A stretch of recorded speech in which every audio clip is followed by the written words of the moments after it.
আমাদের প্রিয় নবী হযরত মুহাম্মদ সাল্লাল্লাহু আলাইহি ওয়াসাল্লাম কি কখনো কোনো যুদ্ধে অংশ নিয়েছিলেন? নবুয়ত পাওয়ার আগে মাত্র ২০ বছর বয়সে তিনি এমন এক ভয়াবহ যুদ্ধ সশরীরে প্রত্যক্ষ করেছিলেন যা মক্কার ইতিহাসকে কাঁপিয়ে দিয়েছিল। কেন পবিত্র মাসে রক্তক্ষয়ী এই যুদ্ধ সংঘটিত হয়েছিল, আর সেখানে আমাদের নবীজির ভূমিকা ঠিক কি ছিল?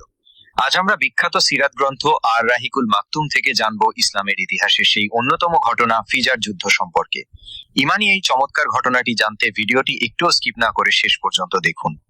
বিখ্যাত সিরাত গ্রন্থ আর রাহিকুল মাকতুম অনুযায়ী নবী মোহাম্মদ সাল্লাল্লাহু আলাইহি ওয়াসাল্লামের বয়স যখন মাত্র ২০ বছর, তখন ওকাজ বাজারে একটি ঐতিহাসিক যুদ্ধ সংঘটিত হয়। এই যুদ্ধের এক পক্ষে ছিল কুরাইশ ও তাদের মিত্র বনি কিনানা গোত্র, আর অপর পক্ষে ছিল কায়েস আইলান গোত্র। এই যুদ্ধটি ইতিহাসে ফিজার যুদ্ধ বা অন্যায় যুদ্ধ হিসেবে খ্যাত। কিন্তু কেন একে অন্যায় যুদ্ধ বলা হয়? কারণ বনি কিনানার বারজাহ নামের এক ব্যক্তি কায়েস আইলানের ৩ লোককে অন্যায়ভাবে হত্যা করে। এই হত্যার খবর যখন ওকাজ বাজারে পৌঁছায়, তখন উভয় দলের মাঝে তীব্র উত্তেজনা ছড়িয়ে পড়ে এবং এক রক্তক্ষয়ী যুদ্ধ বেঁধে যায়। কুরাইশ ও কিনানা মিত্রপক্ষের প্রধান সেনাপতি ছিলেন হারব বিন উমাইয়া।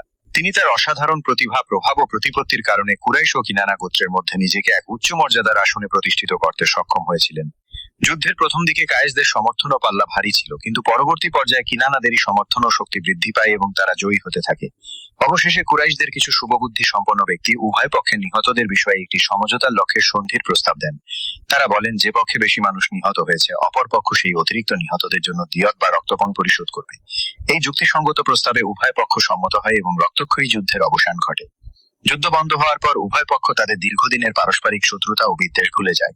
এই যুদ্ধকে ফিজার বা পাপের যুদ্ধ বলার মূল কারণ হলো এতে সব ধরনের নিষিদ্ধ বস্তু ও পবিত্র মাসের পবিত্রতাকে সম্পূর্ণরূপে বিনষ্ট ও লঙ্ঘন করা হয়েছিল। আর রাহিকুল মাকতুম গ্রন্থে উল্লেখ রয়েছে, রাসূলুল্লাহ সাল্লাল্লাহু আলাইহি ওয়াসাল্লাম কিশোর যুবক অবস্থায় নিজেই যুদ্ধে গমন করেছিলেন। তবে তিনি নিজে কোনো রক্তপাত করেননি, বরং এই যুদ্ধে তিনি তার চাচাদের শত্রু তীরের আঘাত থেকে রক্ষা করার কাজে নিয়োজিত ছিলেন। অর্থাৎ শত্রুদের ছুড়ে মারা তীরগুলো কুড়িয়ে তিনি তার চাচাদের হাতে তুলে দিতেন। সুবহানাল্লাহ! যুব বয়সেই নবীজি সাল্লাল্লাহু আলাইহি ওয়াসাল্লাম অন্যায়ের বিরুদ্ধে এবং আপনজনদের সুরক্ষায় কতটা সচেষ্ট ছিলেন তা এই ঘটনা থেকে স্পষ্ট হয়ে যায়। দিনই এই ঐতিহাসিক শিক্ষণীয় ঘটনাটি আপনার বন্ধুদের জানাতে এবং সওয়াবের অংশীদার হতে ভিডিওটি এখনই শেয়ার করে দিন। কমেন্টে লিখুন সুবহানাল্লাহ। আল্লাহ আমাদের সবাইকে নবীজির আদর্শে জীবন গড়ার তৌফিক দান করুন। আমিন।